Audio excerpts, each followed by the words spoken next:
kuo galima pasigirti per mėnesį daugiau negu 2 milijonai peržiūrų, taip kiekvieną mėnesį šie vyrukai surenka. Toliau į sceną kviečiame dailiosios lyties atstovę Eglę. Ką jie daro, suprasite iš jos pristatymą. Grožio industrijos atstovė. Auditorija beveik pilnai yra moteriška. Ir Eglė tikrai yra žvaigždė. Aš nepameluosiu, aš tikrai nesigalvojau, kai mes susitikome Kaune. Tai aš mačiau, kaip 2 jaunos mergaitės prie jos pribėgo su popieriaus lapais ir su tušinuku bei prašė parašą. Ir čia tikrai nesigalvoju. Taip kad tenai tikrai gimsta žvaigždės ir tas klausimas jau beveik tampa atsakytas, kurį uždaviau pačioje pradžioje. Toliau sceną kviečiame dar vieną merginą, Lauritą, pasipuojam. Labai šviežia blogerė. Bet žmonės internete mane geriau žino kaip Laurita. Aš darau įvairius video apie grožį, stilių, madą, dėvimų rūbus ir visuomet atkreipiu dėmesį į smulkmenas. Taip. Ir Lietuvos numeris 1 vlogeris 17 metų Edvinas. Pažiūrėjau.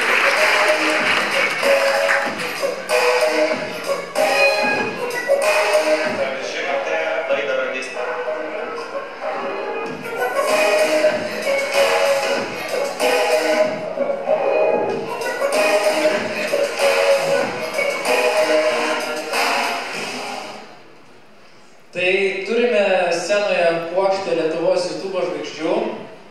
Beje, jeigu atkreipė dėmesį, Edvinas turi tiek pat subscriberių, kiek Klaipėdoje gyvena žmonių. Suvokia, kokie yra tai mastai. Visi klaipėdiečiai, tarkim, subscribina Edviną ir yra jo milžiniški fanai. Jis šneka lietuviškai. Tai gal ir pradėkime iš tikrųjų tokią diskusiją, pasišnekėjimą. Nuo Edvino, iš tikrųjų. Nuo tavęs. Vienas testas. Labas, Edvinai. Sveiki. Spaudžia. Tai papasakok, kaip gimė tavo kanalas, kada pradėjai? Gimė mano kanalas, tai aš kažkur gal kokioj 4-3 klasėje labai pradėjau domėtis visokiom kamerom bei pačiu YouTube, nes aš seniau, pamenu, ateidavau į parduotuvę, ne kokių nors žaislų pasižiūrėti ar kažkas tokio, bet iš kur bėgdavau prie kamerų. Ne dėl to, kad aš norėjau kažką profesionaliai pakurti ar kažką, bet aš tiesiog norėjau gal tos kameros, kuri padėtų įgyventi mano idėjas. Aš pamenu, seniau YouTube'e žiūrėtų daug kitų YouTuberių, kaip jie kūrė, kažką daro, mane tai užkabliavo. Įkėliau pirmus klipus ir dabar aš ne. Jo, o kada? Prieš kiek čia laiko buvo? Prieš 4 metus sukūriau pirmą. Prieš 4 metus sukūriau. Buvo tokios pirmos bangos gal nebuvo, bet po to 2012 įkėliau vieną klipą ir nuėjau viskas ir pasikeitė. Tau tuo metu buvo kiek? 13 ar 14, bet 14 metų pradėjau jau. Gal, o dabar turėtų susidėti matematikos pamokoje, ne? Atsiprašau, mokytojai. Viskas gerai, suderinta, viskas ok. Tai toliau pasišnekam, iš tikrųjų muzikos atstovai, kurie turi labai žinomą Lietuvos muzikos kanalą, daugiau negu 70 000 fanų. Čia nemažas miestas išeina miestų perspektyvams šnekėti. Kaip jums kyla idėja, dėl ko muzika, kokia stilistika ir kokie toliau planai? Kaip kilo? Kilo iš tikrųjų pirmame kurse. Tiesiog idėja buvo dalintis muziką su visais ir pagalvom, kodėl ne YouTube'as. Taip ir gavosi viskas. Tiesiog norėjom, kad būtų su muzika vietoje, nes draugais iš privačius, paraikėm gabalą vieną kitą. Pagalvom, sukursim kanalą, tiesiog savo reikmėms. Ir vėliau taip išėjo, kad pamatėm perspektyvą, kad galim iš to užsidirbti ir pradėjom gilintis. Apie kitą šiek tiek pašnekėsime irgi. Po to jūs gale scenoje girdite, nes man toks sakęs, tai negirdite, ne kažką? Negirdite, ne? Supratau. Tai vėjavai, Gediminas Gabalis, gameris, 500 000 peržiūrų per mėnesį surenkantis lengva ranka. Jeigu gimtų, tiksliau, kai gims jam, sūnus turbūt vardas bus PlayStation'as. Xbox'as? Ok. Tai kaip gimė kanalas? Kada gimė? Iš kur tas game toks noras? Filmuoti, rodyti? Taip, aišku,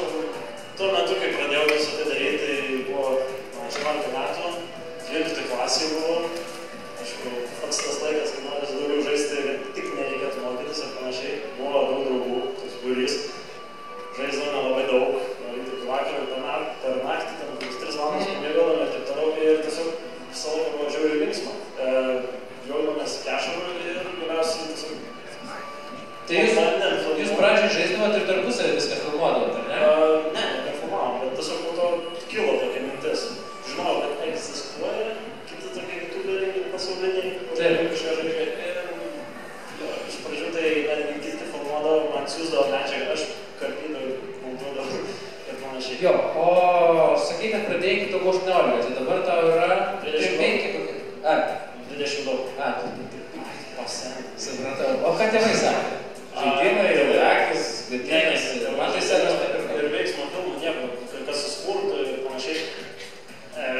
Jo, bet praėjo kaip metai su puse gal ir tiesiog, man dabarnio pusėčių sako, čia mačiau tavo video, tėvas kažkur nebaigiai sėdėdamas irgi matė, sesė kažkėlis matė ir panašiai, ir jokios neigiamas reakcijos nebuvo ir tiesiog pagalvojau. Tėvai video pamatė jau iš to kito galo, jau žinok, jau YouTube'ai, ne? Supratau? Laura. Pradėjau kanalą, labas. Šviežiausia blogerė, tik pradėjusi savo karjerą rudenį.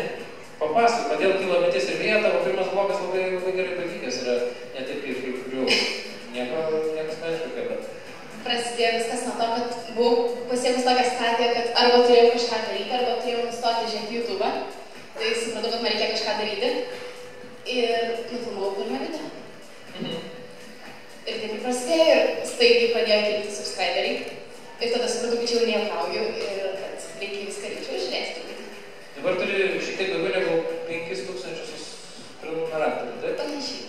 Dabar, žinai, po šiandien tai turi turėti 5000 prenumeratorių. Lauritą, YouTube'e susirandam ir subscribinam. Eglė, turėjai vieną kanalą, dabar turi kitą kanalą, naujai, sakykime, pakankamai naujai atsiradusi. Tai nesi tokia jau visiškai naujokė. Bet kaip kilo pati idėja? Tai visų pirma pradėjau žiūrėti YouTube'e užsienėlės blogerės grožio ir jos mane įkvėpė. Ir pagalvojau, kad ir aš norėčiau kažką panašaus, kas tik lietuviškai, Lietuvos auditorijai. Tiesiog prieš metus su puse metų pabandžiau ir viskas. Ką tėvai sakė? Kaip sužinojo? Iš manęs sužinojo, bet pradžioje niekaip jie nereagavo, nes jie galvojo, kad čia tiesiog neaktualu tai. Bet kai pamatė, kad tai yra man svarbu, kad tikrai aš to domiuosi, tai jie pradėjo mane tikrai palaikyti. Edvinai, gal pasakyk, kaip mama sužinojo apie tave. Ir beje, dar papasakok tą istoriją, kad gatvė atpažįsta ne tik tave ir tavo mamą. Tai jo, buvo, kai mama sužinojo, jinai pradžiai iš vis nežinojo, kad ko aš užsiemu, ką aš darau. Aš visą laiką filmuoju dažniausiai, kai būnu vienas namuose. Ir, nes man taip yra lengviau susikaupti ir dažniausiai aš jai sakydavau, prašau grįžti vėliau iš darbo ir panašiai, kad galėčiau tai spėti nufilmuoti. Bet po to buvom nuvažiavę atostogauti ir paplūdimėje buvo daug visokių, ne tik jaunimo, bet ir suaugusių žmonių, kurie prieina, siūlydavo tiesiai šviesiai išgerti. Ir tada mama jau suprato, kad čia, kodėl jie mažai kartas prieina, jie žino to vardą ir tuomet aš jį paaiškinau ir nuo to laiko sužinojau, ko aš užsiemu. O pirmą tavo klausimą praleidau. Tai kaip tavo mamai, nes tavo mama irgi šiek tiek šlovės gavo. Jo, buvau su mama nufilmavęs vieną video blogą, nes daug žmonių labai norėjo. Pats norėjau kažką tokio paeksperimentuoti ir būna mama grįžta iš darbo ir sako, o, šiandien buvo pribėgę prie manęs ten paprašė parašą, nusifotkinų ir... Tai tu mamą iškėlė, nei mamų mama Lietuva. Sakė, Birta, jau buvo sekioja, tai nelabai gali patinti. Reikia suprasti, kad Edvino video peržiūrė po 300 000 kartų kažkur žmonės. Taip, kad tai yra milžiniškas kiekis žmonių. Ir tiek jo veidas, tiek tavo katino debesėlio mamos, aišku, yra įsimenamas. Vienas kažkas sakė, kad debesėlis populiariausias Lietuvos katinas. Net nebejoju. O mano mamos katina. Vyrukai. Apie muziką. Iš tikrųjų, kai bandai paaiškinti tėvam, ką tu darai, tai jie realiai iš karto nesupranta. Vakar bandžiau aiškinti mamai, tai galiausiai jo nepavyko. Ir galiai diskusijos buvo klausimas, tai jūs vagėt muziką? Aha. O tai jūs vagėt muziką? Nesakau, man nesivagė muzikas. Paradė, girdėjau, kad yra ten vagė muziką ir paskui pardavinėja. Gerai, o koks principas to kanalo? Aš tai suvokiu, pasakykime, auditoriją, ne? Iš kur atsiranda ta muzika?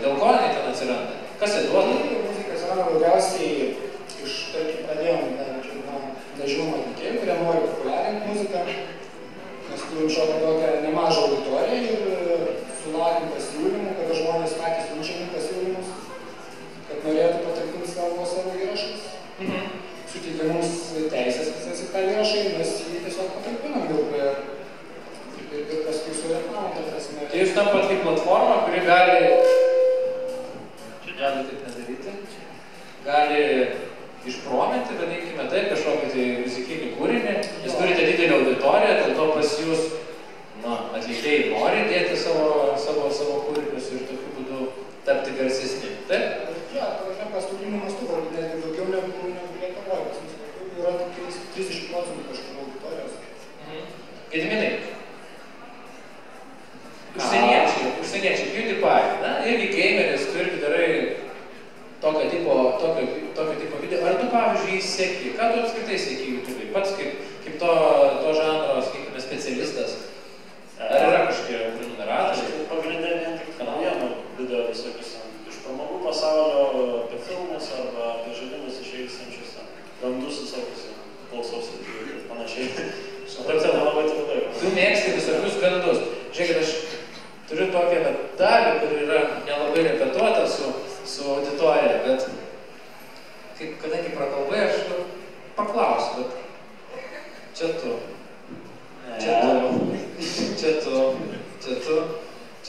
Visose nuotraukose yra tas pats braižas.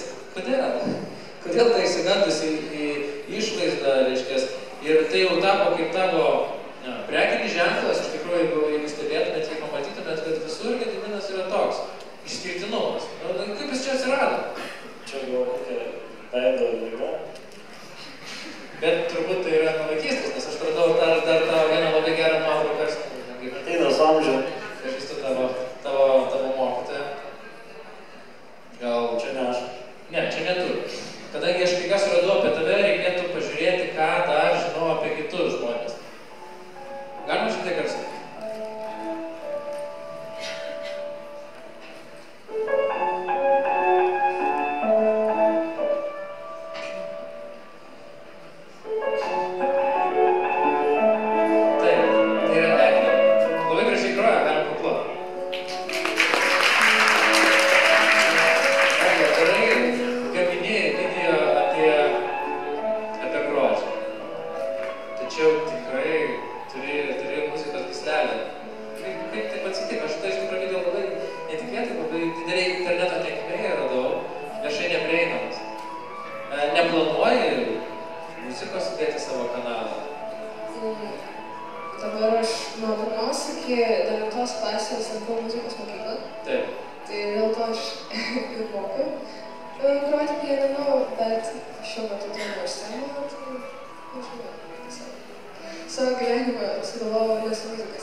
rungtynės pabrėžti. Ne, šiaip daugiau, netgi prieš 2 metus.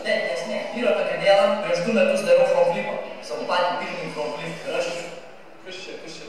Retomenta. Gal čia buvo 13 metų? Gal net mažiau. Gal net mažiau. Šnekiesi namuose ką... Visi man kažką nepadėrė. Šitas video yra surinkęs apie 200 tūkstančių peržiūrų, yra pats pirmasis padarytas senai, prieš 3 metus. Ir nuo to viskas prasidėjo, bet iš tikrųjų nuo šito? Ne, įkėliau dar po to 2 klipus ir po tų 2 jau prasidėjo. Nes įkėliau tokį vieną klipuką, kuris dabar turi apie beveik 1 milijoną, gal nesekėt, bet yra. Įkėliau tą klipą ir per 1,5 savaitės per 2 buvo 200 tūkstančių peržiūrų, aš turėjau tik 28 prenumeratorius. Kas tai yra per klipas? Mes jo nerodysim dėl tam tikrų cenzūros galimybių. Ir toksai, aš dėl jo labai nesididžiuoju, dabar galiu... Jis yra internete, Jis yra internete ir galima pažiūrėti. Ten toksai pirniukas dino rusiškai lyderė vieną dainą, aš tiesiog pakomentuoju tą tokį netalentą, bet kaip jis tai padarė. Nu žodžiu. Nelabai didžiuojas tai. Supratau. Egne, ar yra kažkokie trendai merginų vlogingė, kurie atsiranda, arba kuriuos tu matai, tipažai, kažkas tokio naujo, kas keičiasi. Tu vis tiek sieki nemažai užsienio merginų, kurios daro grožio industrijos video apžvalgas. Ar esi kažką pastebėjęs? Čia ta prasme, kokius video kuria? Taip. Tai vat kaip Laura minėjo, kad yra jau kažkokie tie lookbookai. O kas yra lookbookas? Nu, tai pavyzdžiui, aprangos lookbookas. Kaip aš šiandien apsirengusi. Ir nufilmuoju tiesiog tos dienos lookbooką. Kaip nors įdomu. Tada yra tagai. Kas yra tagai? Tagai tai, pavyzdžiui, būna kažkoks tagas ir galima atsakinėti į klausimus. Challenge. Ir galima užtaginti kitus youtuberius ir taip keliauja toksai. Ir yra challenge, galima visokius challenges. O kokius tu užsienio kanalus prenumeruoji, gal galėtų patarti, tarkim, merginoms, kurios domisi, būtent šią grožį industriją? Tai labai daug. Negalėčiau tikrai išvardinti. O iš lietuvių? Iš lietuvių visas gali sakyti. Tai jeigu tavo kanalą pasuskraibintų, šalia pamatytų related kitus kanalus ir turbūt galėtų pradėti sekti tai, kuo tu domiesi. Ar ne? Nes tau yra turbūt labai panašiai situacija. O kaip yra su muzikos kanalais irgi? Kokius jūs patartumėt? Kokie yra kiti kanalai? Be jūsų, be Marvelous Music. Daug iš tikrųjų kanalų yra, bet mes už lietuviškus projektus, tai Lithuania kažkių ir Livelinės. Taip, yra dar 2 labai gerai žinomi lietuviški kanalai, Lithuania HQ ir Livelinės Music. Ir jie taip pat deda muziką ir tokiu pačiu principu dirba. Gediminai. Ką? Ar turėtum patarimų? Tarkim, atsirado jaunuolis, kuris nori filmuoti video, nori filmuoti, kaip žaidžia, ko jis neturėtų daryti, arba ką jis turėtų daryti. Atsižvelgti į YouTube standartinės rezoliucijas pirmiausia, ko gero, nes labai mėgsta žmonės. Šiandien išnekame apie kokybę, ar ne? Pažiūrėjau, video kokybę. Jo. Tiesiog labai daug būna mėgėjiškų video, kur tiesiog kraštai pažiūrė ir nes rezoliucija netinkama. Labai baisiai garso kokybė, kas iš vis yra net kur kas svarbiau už vaizdą. Tiesiog greičiau žmogus pavarg žiūrėti tokį video, kuris yra triukšmo ir panašiai. Edvina, kaip tu manai? Kokie galėtų būti irgi sėkmė arba patyrimas iš tavo pusės? Idėja, kokybė ir rezultatas. Idėja, kokybė ir rezultatas. Čia kaip kokias įmonės šūkis. Kažkas turi. Labai neblogai. Edvino įmonė. O jūsų merginos, ką manote? Laura? Man asmeniškai yra svarbiausia kokybė, nes aš nežinau. Ir YouTube yra tiek daug pasirinkimo, ką žiūrėti, kad pirmiausia tikrai reikia žiūrėti kokybišką video. Ir dar vienas pats svarbiausias dalykas yra būti savimi absoliučiai, nes kiekvienas bandymas kopijuoti kažkokį populiaresnį YouTuberį matosi ir labai matosi ir to daryti tikrai nereikia. Čia aš manau visas. O auditorija, jie mato, jeigu tu kopijuoji, jie tau rašo, ar sulauki neigiamų komentarų, kaip tik teigiamų labai daug, o neigiamų nedaug. Kaip yra su komentarais, kaip yra su palaikymu, socialinė medija vis dėlto? Neigiamų komentarų iš tikrųjų gaunu labai mažai, o jeigu būna kažkoks neigiamas komentaras, jis būna ne tiek neigiamas, kiek tiesiog labai kvailas. Ir tokių pat pirmo video pas mane buvo labai daug ir aš tikrai tai nesitikėjau. Ir tiesiog viskas labai greitai kilo ir žmonės tikrai gana teigiami, netgi ne gana, tikrai teigiami ir labai optimistiškai nuteikia tai. Kaip Eglė? Kaip pas tavęs komentaras? Šiaip visokių pasitaiko, bet aš irgi stengiuosi kažkokius neigiamus komentarus nekreipti dėmesio, tiesiog ištrinti ir nesipti savo galvos. Nes tikrai turi būti tų heiterių, nes nesąmonė būtų, jeigu jų nebūtų. O tavo auditorija, tu vis tiek matai statistiką, tai yra tik iš merginų, ar ir vaikinų, kurie tave žiūri? Yra. Yra? Yra. 13% vaikų. 13% vaikinų? O, labai neblogai, jiem reiškas patinka, bet kalbai, tai labai geras, arba tu labai patinka. Tai žiūri geras rezultatas. Edvinai, tu gal irgi žinai savo statistiką? Kieno? Pažymių mokyklai, bet gal šį kartą apie YouTube. Auditorijos. Kokia pas tavai yra auditorija? Kas tavai žiūri? Jaunimo. O jaunimo tai yra koks amžius? Nuo 14 iki 18. Nuo 14 iki 18 tavai yra pagrindinė. O daugiau vyro ar moterų? Vienodai. Labai panašiai, ne? Tai per pusę. Turi ir tos auditorijos. 50-50. O kaip pas jūs, vaikinai? Kaip pas jūsų auditorija, jūs surenka daugiau negu 2 milijonus peržiūrų, ne? Turbūt ne visos peržiūros yra iš Lietuvos. Tai iš tikrųjų iš Lietuvos yra maždaug 30% peržiūrų, šiaip dominuoja UK, Amerika, Rumunija, Vokietija, Prancūzija. Ir pasiskirsta amžiaus grupė maždaug nuo 18 iki 25 metų yra didžioji dalis, kaip 60-70%. Šokių muzikos mėgėjai turbūt, ar ne? Jo. Pas mus, tarkim, moterų ir vyrų yra 50-50%. Tai loginas dabar. Supratau. Gediminai, pas tave kaip su auditorija? Papasakok, kas gėjimų žiūri? Gal tave yra labai daug 30-mečių, 40-mečių, gal kaip tik labai mažai? Šiaip tai, kai aš pradėjau, tai nežinau, turi būti be 15. 5 Vokiečių gatvė, ar kur ten? Su Julija. Nuo 16 iki 20 metų amžiaus žiūrovų daugiausiai turbūt yra, pagal statistikas, bet komentaruose aktyviausiai 18 metų. Liko gal 10%, 20%. Supratau. Tai rytoj gal damuši. Pasišnekėjom su YouTuberiais. Turėsime laiko klausimų atsakymų, jeigu jūs turėsite. Ir aš kaip Utestars atstovas tikrai jūs raginu prieiti prie bet kurio iš jų pasišnekėti, pasiklausti, jeigu jūs domina YouTube'as, jeigu jūs domina YouTube'as kaip platforma, jeigu jūs tiesiog norite su jais pasifotografuoti. Beje, Edvinai, šnekant apie fotografavimąsi, ar prie tavęs dažnai prieina žmonės gatvėje ir kiek maždaug tu gali nueiti Akropolyje nuo vieno gal kito ir prie tavęs tu turėtum nenusipočinti? Dažniausiai neprieina, o sekioja. Sekioja? Papasakok. Ir tas būna, pavyzdžiui, stoja parduotuvėje, išeina ir seka, eini, atsisukia kitas, sustoja, tu nežiūri į tave, toks į apačią po to, eini, pradėti vėl tai seka. O sako, vaikinai ar merginos? Visai. Visai? Tai jau nejauku. Vėl 50 auditorija. Geras. O slaptai tave fotkina? Irgi yra buvę, tai ir... Slaptai, ne? Bet tu matai per petį ir čia... Ne, aš parduotuvėje stoviu dar akivaizdžiai matau, kad fotkina, aš dar nusišypsau, fotkina iš čia. Supratau. Tai galite pagalvoti klausimų, o Videostars ne tik užsiema to, jie kuria kanalus, jie kuria ir reklamas. Ir pats YouTube'as yra labai dėkinga platforma, jis skiriasi nuo televizijos tuo, jog jinai yra laisvesnė, jinai yra greitesnė, galima greičiau reaguoti tam tikras situacijas. Ir aš parodysiu labai trumpą reklamą, kuri gali jums pasirodyti įdomi, gal ją netgi matėte YouTube ir jinai padaryta vieno tikrai visiems labai gerai žinomo žmogaus balsu. Sveiki, esu dabar jau buvęs aukščiausiosios palavos vedėjas Jeremis Klapstonas. Jaučiuosi sugniuždytas, nes dėl apmaudaus nesusipratimo darbe, kai pisteliau į dūtą kolegai, netekau mylimo darbo. Karočią kartarą dėjau, nepameismė.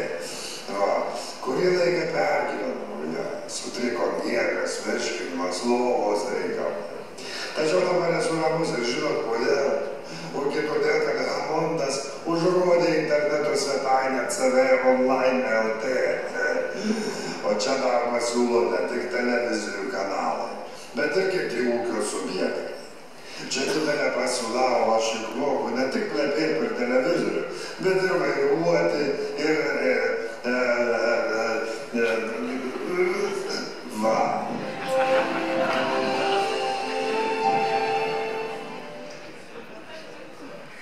Tai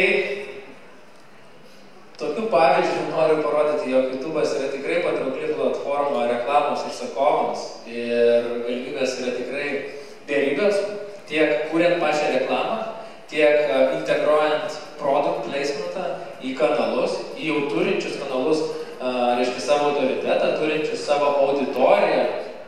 Užsienį tai yra be galo populiaru ir išnaudojami būtent tokie žmonės